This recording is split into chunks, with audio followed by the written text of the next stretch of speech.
Wake up. Wake up. Wake up! Get up. You get out of bed this instant. And turn it on. Glenn, Angel, and the Flying Dutchman. The Big Show on Kiss 92.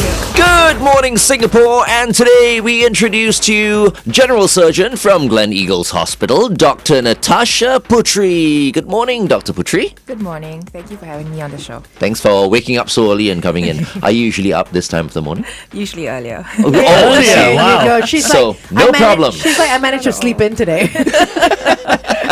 Okay, so Natascha or Dr. Putri, we're talking about something that doesn't normally come up in everyday conversation. Thyroid nodules and cancer. Tell us a little bit first about what exactly the thyroid is. Right. So the thyroid is a gland that sits in the front middle part of your neck, just above the collarbones. It's a shape like a butterfly. There's a left and right part and the middle part on top of that.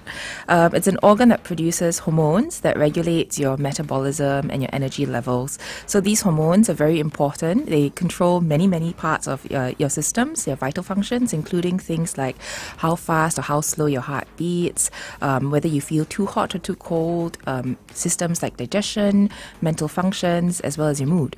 Yeah. Mental functions as well. Yes. Wow. I had no idea. Who would have thunk? Yeah. They see your thyroid's not working well. It's interesting because my wife had a thyroid problem for a while and she lost an incredible amount of weight.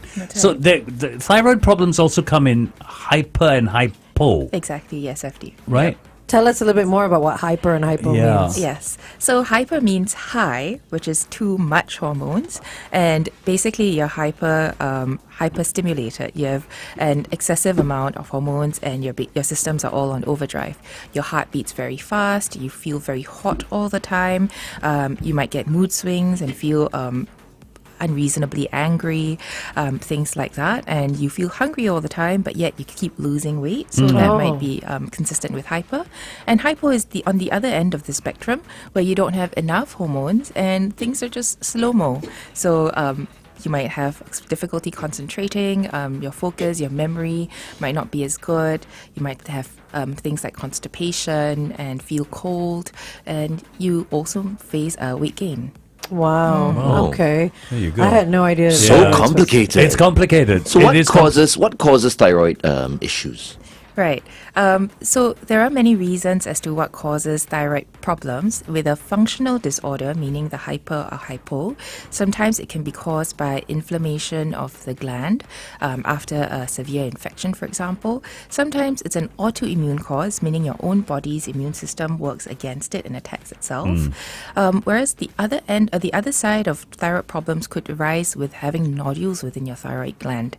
And for that could be cancer, most commonly. Other causes could be like cysts, where there are water bubbles or little fluid-filled bags in your thyroid gland. Oh my goodness.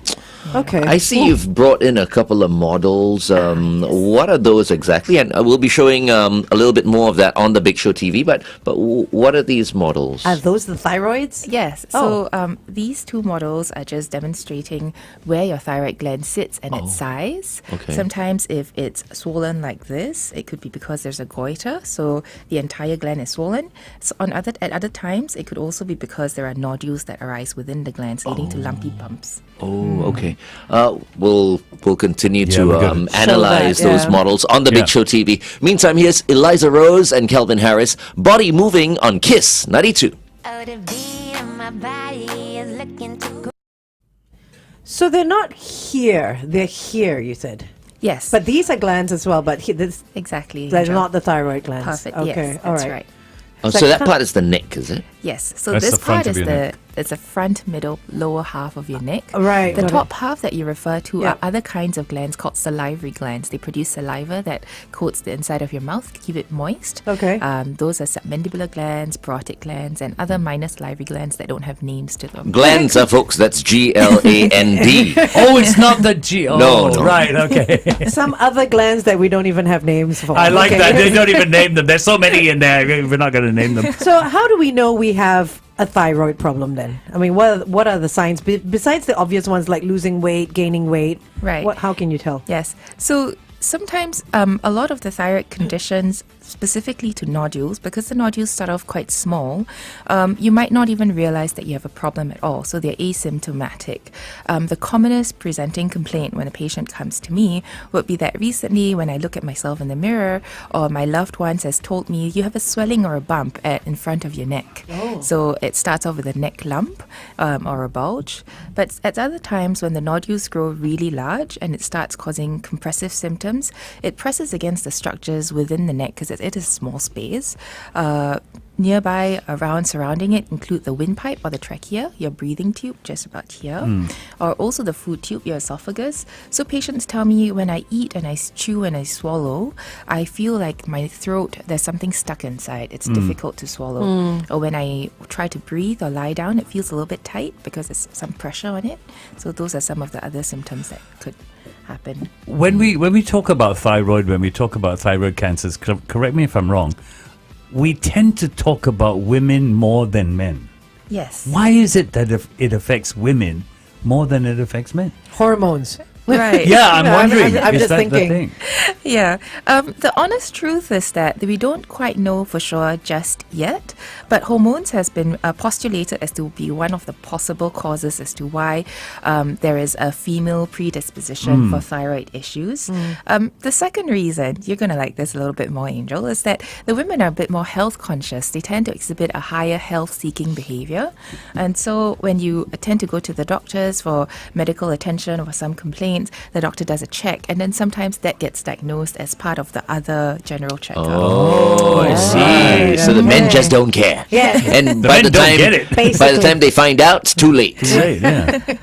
Basically. Is there a way to prevent thyroid issues or Yes. thyroid problems? Right. So, first of all, increasing awareness of this issue is definitely the most important, because once you're aware of it, then you can seek help a little bit earlier and hopefully get this caught at an earlier stage. Other ways to prevent it, includes things like controlling your risk factors. So risk factors for thyroid cancer include having a history of high dose radiation to the neck area. Maybe perhaps you've had to undergo treatment for other conditions in the past, and that increases your risk. Other things would be familial history, risk factors that's inherited. You have a family history of thyroid cancers, family history of certain syndromes that predispose you to having other cancers, including thyroid cancers. But these type of risk factors, those are what we call bopian. You can't really quite control it because it's nothing that you can do about it. The things that you can do about would be lifestyle modifications, because obesity has been linked to an increased risk of thyroid cancer. So healthy lifestyle, regular exercise, a good balanced diet, all that will certainly help. Moderating your alcohol intake, things like that too. Right. It's like a broken record, right? That's what we hear every week. Every week they... It's no. It's No, a good thing, but it's a you good know, thing. we want to get that message out that it can be changed with lifestyle changes. Yes, Every exactly. doctor says that, which is, I mean, it's a great message. It's just that is it. Is there a hereditary element to thyroid problems? For sure, but that's the minority of our thyroid cancer patients, though.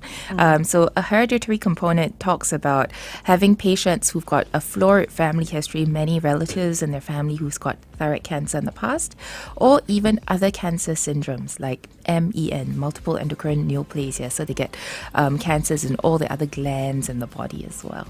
We've got an interesting comment, something I've never heard of, on our Facebook post, and maybe you can tell us about it. What is a thyroid storm? Storm? Storm. Oh, wow. Storm, STORM. RM. What is a Yes, thyroid storm? That's quite a catchy name, and it really does describe the state that the patient is in. It's a medical emergency where the thyroid hormones are so high and your body is unable to cope with it, that all the symptoms that I described earlier of hyperthyroidism, that goes to the extreme where your heart beats very fast, for example, until it's unable to catch up, and you might get be at risk of heart failure. You also get hypothermia, which is a very high body temperature, and that could also fry your brains in a manner of speaking, right? So Wow. you get really Grief. altered mental state and Wow. disoriented, things like that. Oh my gosh, Wow. it does sound like Yeah, a storm. Yeah, could someone be under could people who are under immense stress be more susceptible to getting thyroid problems. Yes. So one of the ways that we tell our patients who've got hyperthyroidism to try to manage their levels of stress and anxiety, because sometimes having a stress condition, not just in terms of work stress, but perhaps even if you're sick and your body is under stress from that too, that can also trigger off another round of thyroid hyperthyroidism, not necessarily thyroid storm. Wow. Yeah. Okay, we're going back on air. Let's talk about the thyroid storm. I think that was very interesting for later. Okay. Stand by.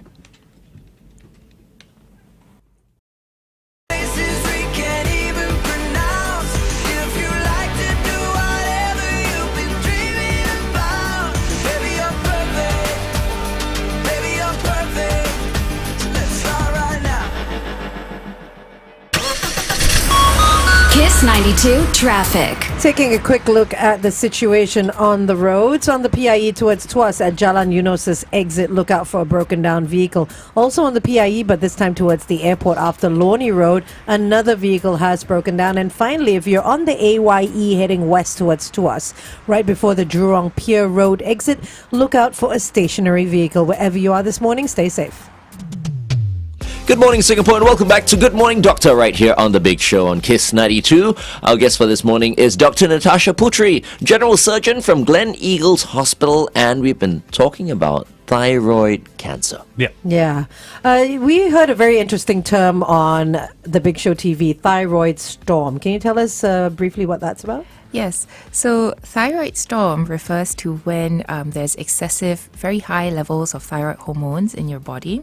And it's a very extreme, severe form of hyperthyroidism where hyperthyroidism basically refers to when your entire system is in overdrive. There's too much hormones and you have very, very high levels of metabolism, which results in your heart beating very fast. You have a very high body temperature and altered mental function. So thyroid storm is a very extreme version of that, when your body is unable to cope with this assault or this hyperstimulation on all systems. So with thyroid cancers, we can't remove the thyroid because you need it for your hormones. How do you then treat the cancer? Can you remove the thyroid? That's a very interesting assumption to go by, but you can remove the remove thyroid. it. Yes. So the thyroid cancer, thankfully, is one of the most highly curable, very treatable cancers out there. And you can achieve a cure simply by just removing your thyroid gland. And as you said, Avdi, what happens to the rest of your metabolism and regulatory functions? So we give our patients, we prescribe to them levothyroxine, which is a thyroid replacement, so that they end up popping a pill in place of having a thyroid gland. Wow. So do all thyroid issues, or how high is the percentage of thyroid issues becoming cancer? Right. Yes. So a lot of the thyroid issues tend to deal with the physiologic or the dysfunction, meaning hormone imbalances. Those can be adjusted with some medication, and for the most part, a lot of them can be gotten under control with just medications alone. But for some patients who have who fail medical therapy, or they don't wish to take medications to control thyroid dysfunction on a long-term basis, they may opt to have the thyroid gland removed instead, so that then it's easier to just regulate and control everything by having the gland out and then taking your your medication. medication. So How complicated is the procedure to remove the thyroid? Right. Is it as easy as removing the tonsil? Tonsil, I was just going to say. It is still considered a major surgery, so you will be put to sleep. This procedure can take anywhere from 1 to 2 hours, depending on how much needs to be removed, whether half the gland, just the left or the right side, or the entire gland on both sides entirely. Do you do it through the neck or down the throat? Yes. So I'm we just do trying to it- imagine. We showed earlier that the thyroid sits right at the front of the neck, just underneath Yeah. the layers of the skin and the muscles there. So the gold standard traditional approach would be going through the neck by making a cut at the front of your neck. So what we call a collar incision. There are newer methods out there to hide the scar, so to speak. It's a longer route, I it's a guess. longer route. Wow, Yeah. okay.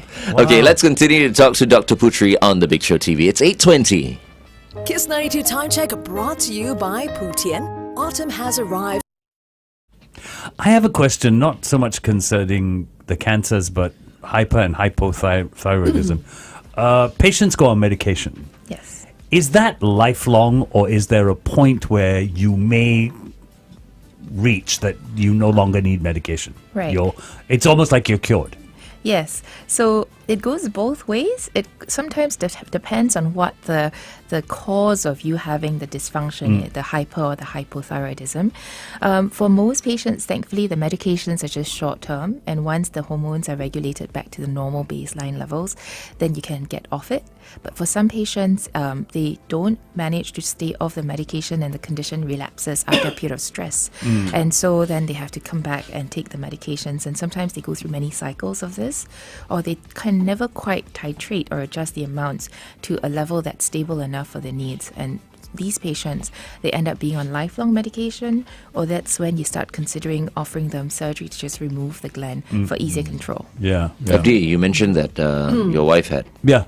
She's no longer on medication, which is why I wanted I to know. know. Yeah. But did you wonder what caused the thyroidism?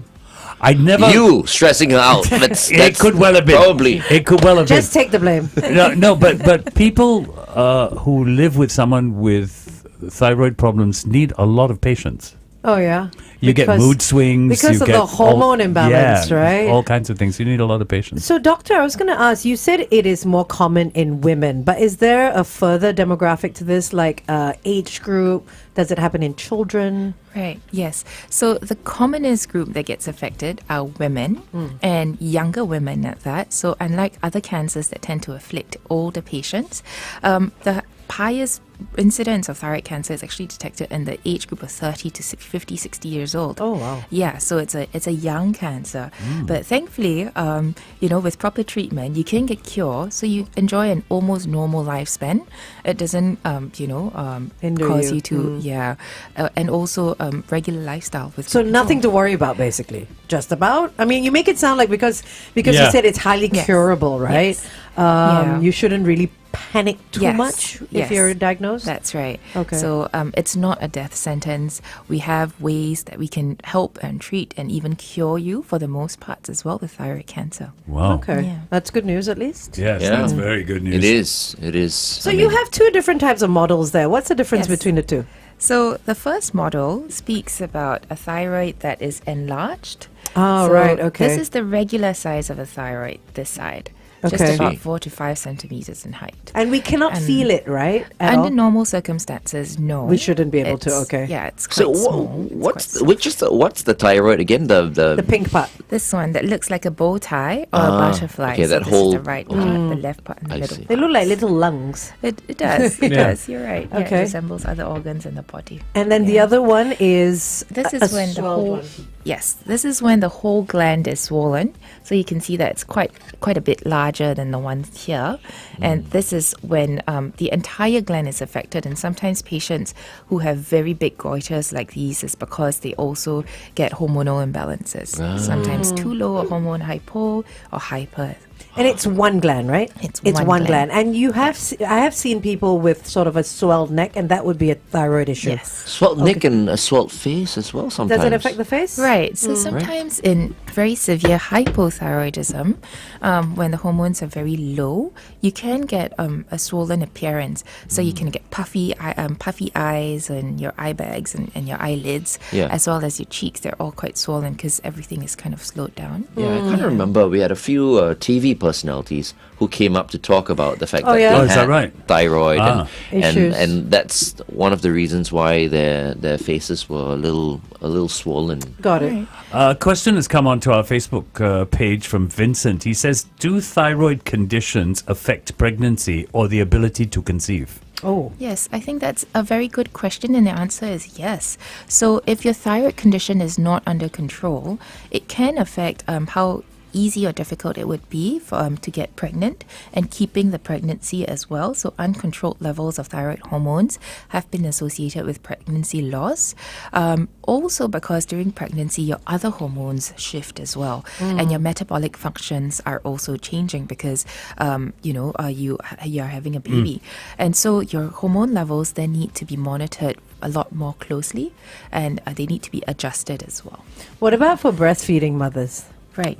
So breastfeeding mothers we do recommend that they continue to take their thyroxine or their thyroid medicines. It won't affect the breast milk or anything? If it's for thyroxine, not so much, but for the other medications that helps to control hyperthyroidism, those can affect your ability to get pregnant. Those may also affect whether the breast milk should be given to the infant. Oh, right. Okay. So many things to consider. Lot to check, yeah. And what are the numbers like in Singapore? How common is thyroid cancer? So thyroid cancer consistently ranks as one of the top 10 cancers in Singapore amongst women ever since we started keeping track of cancer incidences. Yeah. It's very common, and as to the cause, as to the incidence of it, that means how often it happens. But thankfully, when we start tracking the top 10 causes of cancer death, thyroid cancer never quite features in there. It's a good thing. It's a good thing because it can be treated. The risks of cancer coming back is not high, and even if it does come back, again, the treatments for it are pretty effective as well. Is there a risk of this kind of cancer spreading? Yes, there is. Yeah. The common sites that thyroid cancer can spread to includes your lung, your bones, but first things would be to the neck, other areas, or what we call lymph nodes in the neck. So sometimes patients may not notice the thyroid itself is swollen, but they might notice that they have a lump or bump on the sides of the neck instead. Oh, so that's where they feel it first? Yes, a cervical lymph node. Oh, wow. Right. Will massaging the neck area regularly help? And interestingly, I've had patients who come in and say, I've gone for a facial or for a massage, for a haircut, and that's when their masseuse or their therapist picked that up for them for a lump, and that's how they came to the doctor. So the other way around then. Yes. Not to get rid of it, but the detection of. Yeah. Oh, is there anywhere else that you might notice it? I mean, besides the neck and not in the Not in the front of nodules the neck. and. Yeah. Usually, the majority of it usually happens right there, and so that's why it helps to create awareness. So even if you don't look at your own, you can look at your family members. Singapore is a very hot country. All of us don't wear shawls or scarves all the So time. you will to be able cover to it. see it, You'll yeah. be able to see if there are any swellings and the Okay. yeah. Rizwan Eddie came onto our Facebook page and said, I'd like to share my experience. I was diagnosed with thyroid cancer in 2010. And what a roller coaster ride it was for the next couple of years. After undergoing a total thyroidectomy, is that what it's called? And numerous follow-up checks, I am now in remission. Oh, congratulations. Well done. That's Fantastic. wonderful. 14 years on, and you Yeah. remain a survivor. Yeah. Nice. So It's good job, Ridwan. Good one. Okay, we're going back on air one last time.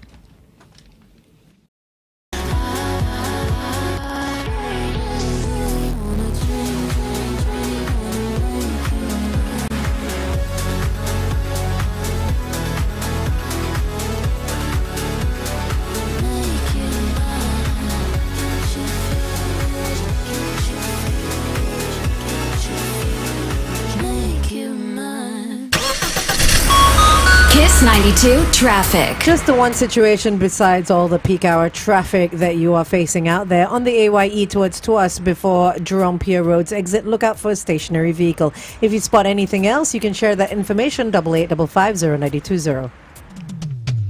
Welcome back to The Big Show and The Big Show TV. It is Good Morning Doctor Day, and we've been speaking to Dr. Natascha Putri, General Surgeon from Gleneagles Hospital, about thyroid cancer. I beg your pardon. Before we let you go, Dr. Putri, last question for you. What can we do to avoid thyroid cancer?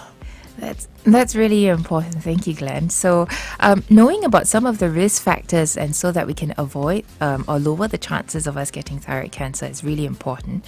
So, one of the risk factors would be having a history of high-dose irradiation to the neck.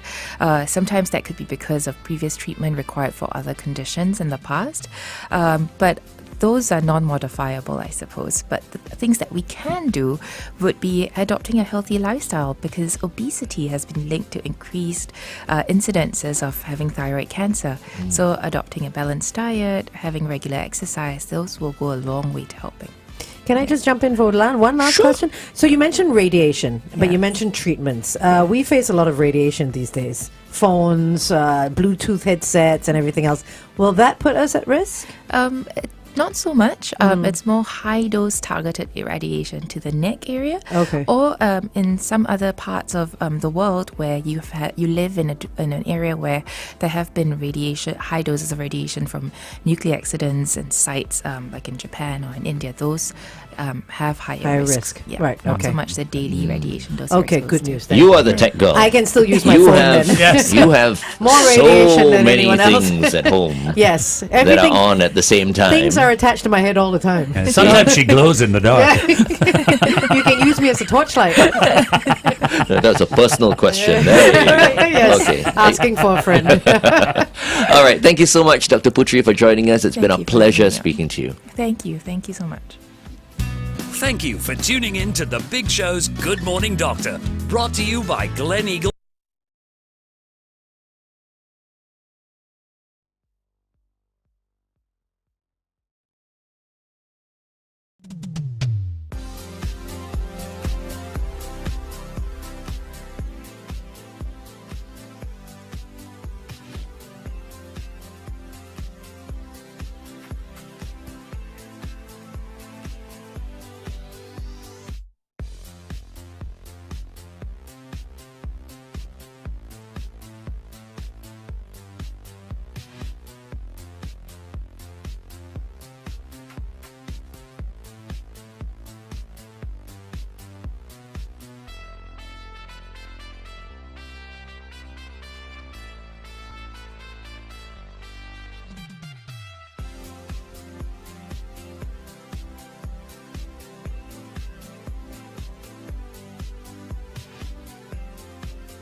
Kiss 92 traffic. There is still that peak hour traffic going on. It is only 8:41, but if you are on the PIE traveling towards Tuas right before Jalan Eunos, do look out for an accident situation. Wherever you are this morning, stay safe. Good morning and welcome back to The Big Show and The Big Show TV. Our second guest for this morning. It's a surprise. We had no idea he was coming in. Mr. Bernard Lim, Director of Advocacy and Communications for Dementia Singapore. Hello, good morning, everyone. Good Bernard. morning, Bernard. Yeah. So, Bernard, we're talking about Dementia Singapore's partnership with Shell Singapore to drive dementia awareness and support. Tell us a little bit more. Yeah, And thanks actually- for working with Kiss 92. Okay? yeah, okay. I see your beautiful t-shirt has a big Kiss 92 If you can see, logo yeah, there this and is all the that. I official want station, yeah. one of these t-shirts. Okay, Love it. We'll get it sorted Beautiful. for you. Okay, so basically, Dementia Singapore has gone into a partnership with Shell. So starting after this weekend, 23rd, 24th of November, for the rest of the year, you'll be able to see Dementia Singapore messages, collaterals, video clips, etc., at Shell kiosks, the service stations all over Singapore. There are about 40 plus 50 of them. So this is actually a launch to kind of kick off the partnership. And basically, the car wash happens on the 23rd and 24th, Saturdays, Sundays, 9 a.m. to 2359.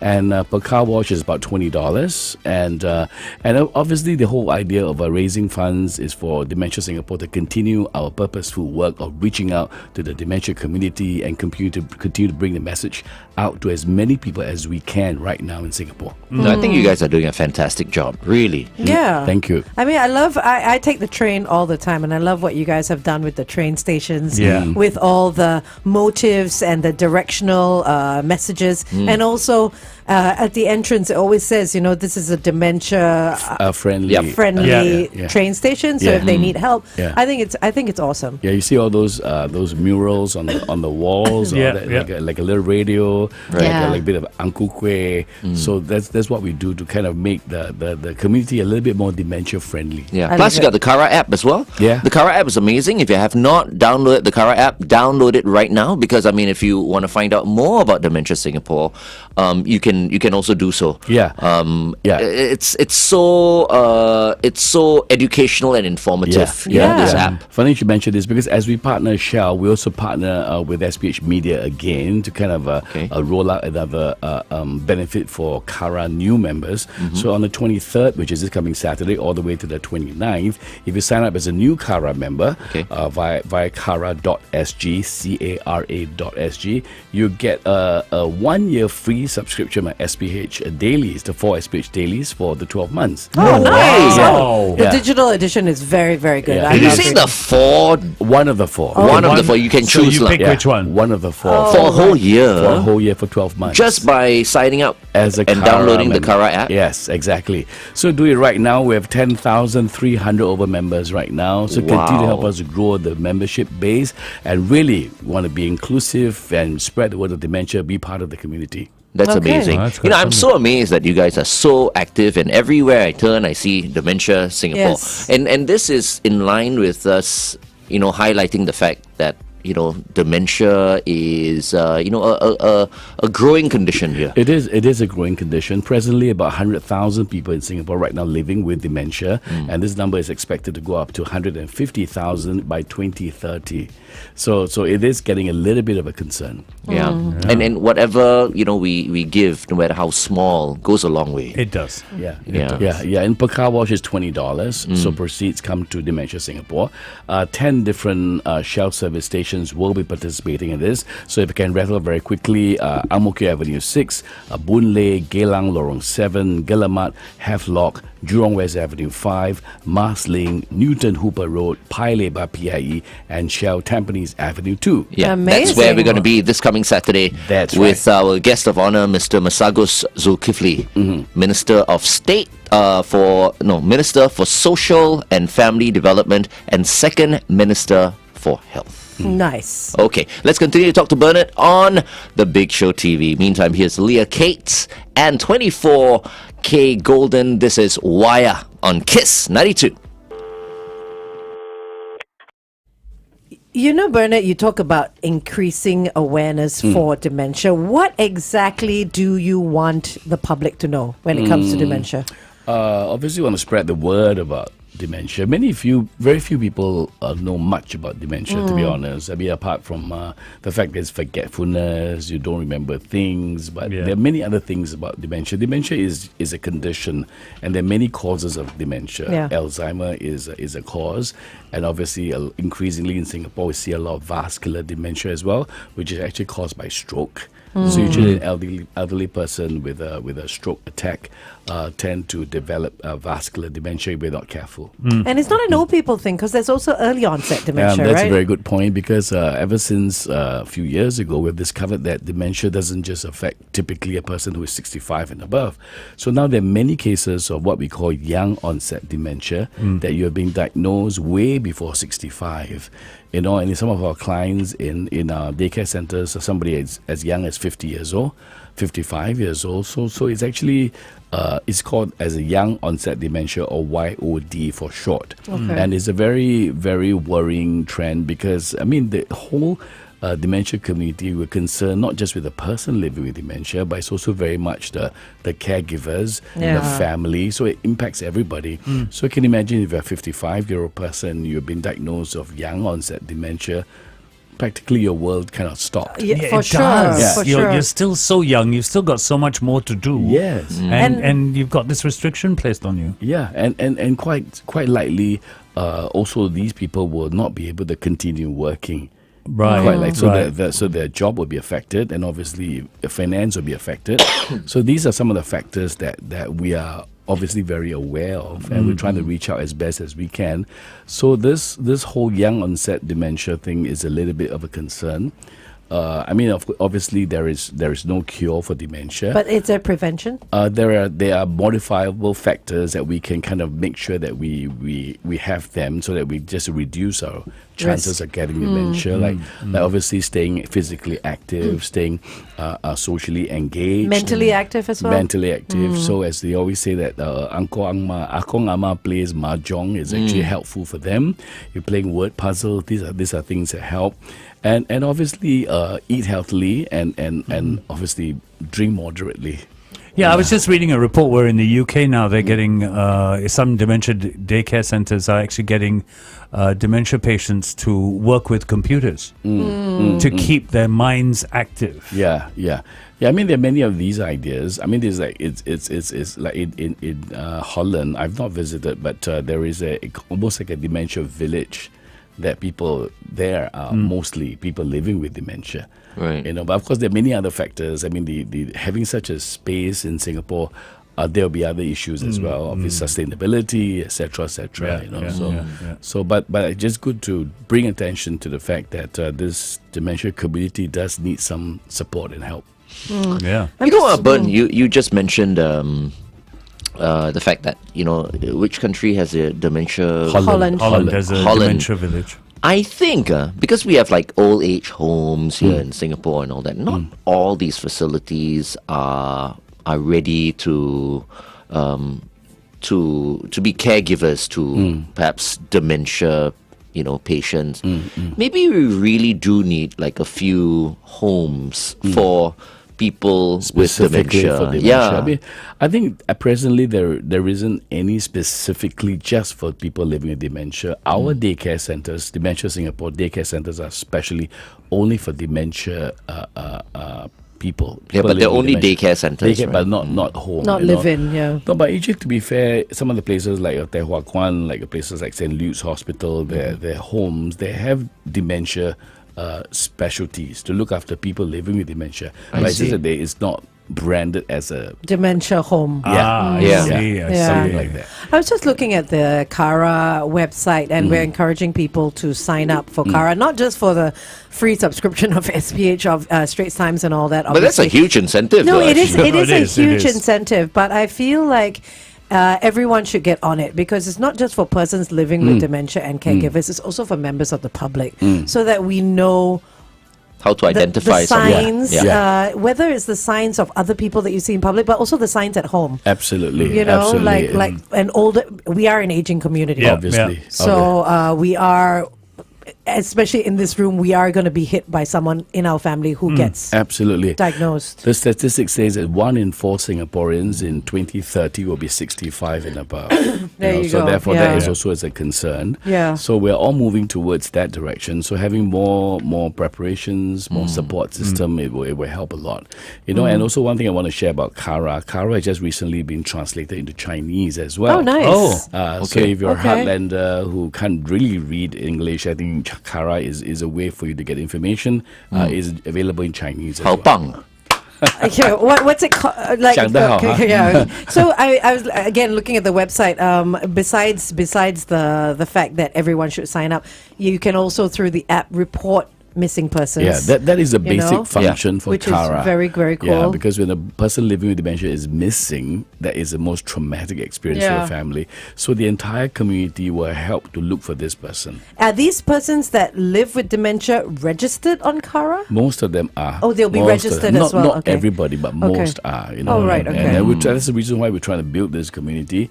The base is now about 10,300, so it's about a third. Yeah. A question jumps into my mind. What does one do if one responds to that? You're looking for someone with dementia who's gotten lost. I find that, but what do I do? Yeah, what do you do? Okay, that's also the good question, Mark. You call the police. FD. No. No, I don't think so. What you do is that there are many dementia go-to points in the sense that in the Kara app itself, we Yeah. just launched the dementia go-to points. They will tell you where is the nearest point to go to, where's the MRT station, a bus station. So you take them with you? We'll take them. You bring them down. There'll be people there who know how to handle a person Right. living. Okay, let's go on and Okay, just talk about find this. out. Yeah. 3 things. We'll talk about car wash, we'll talk about Kara app, and we'll what talk to about do. this. This, Yes. Yeah. Very interesting. And we've got 2.5 minutes for this one. Correct, Shalini? Let's make it 3 then. 3.5, 4? No.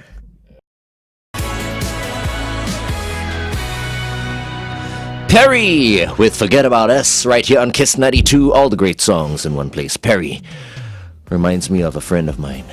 Named Perry? Pong. Right. I wonder what he's up to these days. Okay, anyway, yeah. we have with us Bernard Lim, who's with us to tell us about the charity car wash that's happening this coming weekend. Bernard Lim, of course, the Director of Advocacy and Communications for Dementia Singapore. Dementia Singapore, of course, doing a fantastic job.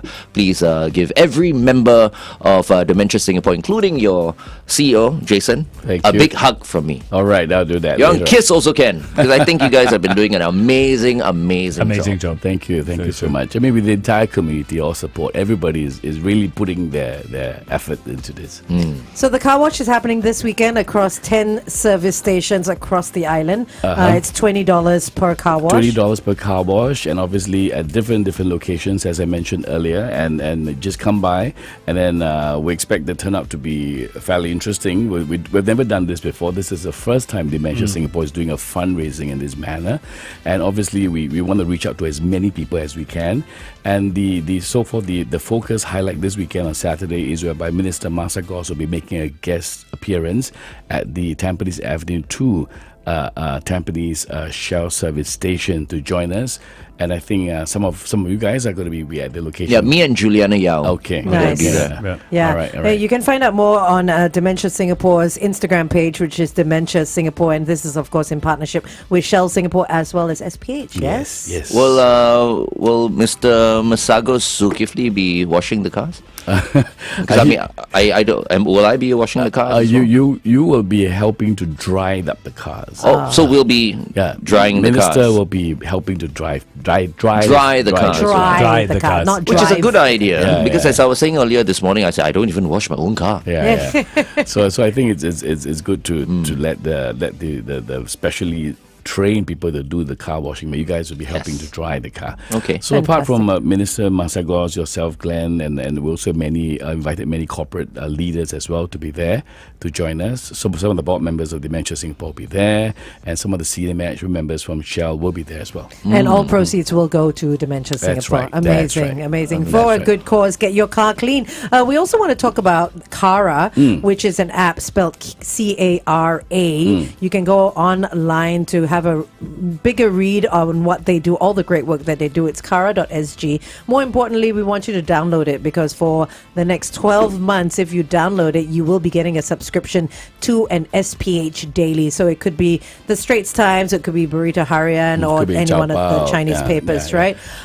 And it's also where you would go if you are a caregiver, if you're someone living with dementia, or if just you need more information about it, because they have this function on the app that allows you to report missing persons. That's and right. Effie, you So had the a question is, if someone reports a missing person, I go out, I happen to find this person. The next thing that comes to my mind is, what do I do with them now? Yeah, exactly. So so if you're a Kara member, on your Kara app, there are a list of go-to locations for dementia.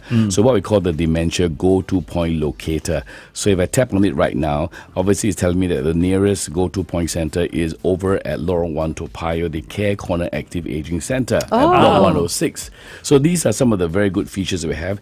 And then the other one is Brado MRT Station, which is walking close distance by. from here. Yeah. So So that's you where would take this person. you'll bring the person to there, that and spot. there will be people there who will be trained to help handle to look it, yeah. after this person. Ideally, Amazing. but I mean, if you can't do that, then it's okay to go to the nearest neighborhood police post. Yes, or for sure. whatever, Police right? posts also, there'll be personnel who'll be trained to handle. Oh, that's amazing like as that. well. Okay, that's Okay. good. Okay. That's good. All right. Charity Car Wash.